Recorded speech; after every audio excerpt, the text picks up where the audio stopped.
என்னடி? உனக்கு சமைக்க தானே தெரியாது? ஆமா. ஆனா சமையல் எல்லாத்தையும் தெரியும்ல, என்னென்ன பண்ணணும் அப்படின்னு. ஏதோ கொஞ்சம் தெரியும். கொஞ்சம் தெரியுமா நல்லா தெரியுமா? சரி, இப்ப நீ எனக்கு ஒரு விஷயம் சொல்லணும். என்ன தெரியுமா?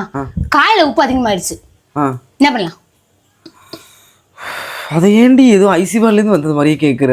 இவ்வளவு பெரிய விஷயம், உப்பு அதிகமாயிடுச்சுன்னா சாப்பிடுவீங்களா நீங்க? அப்படியே மூஞ்சி அப்படி போகாதே. பார்க்கவே முடியல. சரி, அது இருக்கட்டும். அது என்னமா சொல்ல வந்த வந்து இப்ப நான் என்ன உங்கள்கிட்ட சொல்றது?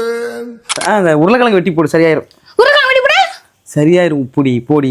இதுக்கே தெரியும், உனக்கு தெரியாதுங்கிற பாரு. என்னத்தை தான் பொம்பளையா நீலாம். சரி, ஓகே. காயில உப்பு இது வேற என்ன, உருளைக்கிழங்கு வெட்டி போடு, சரியாயிரும். என்ன இங்க படுத்துற நிமிஷம்னால தாங்க முடியலையே. தலை வலிக்குதுடா, தலை வலிக்குதே. சொல்லுடி. நான் செஞ்சதே உருளைக்கிழங்கு பொரியல் தானே. மனைவி அமைவதெல்லாம் இறைவன் கொடுத்த வரம், மோட்டார் அமைவதெல்லாம் அவனவன் செய்த வினை. நமக்கு மனைவி அமையல, மோட்டரும் அமையல.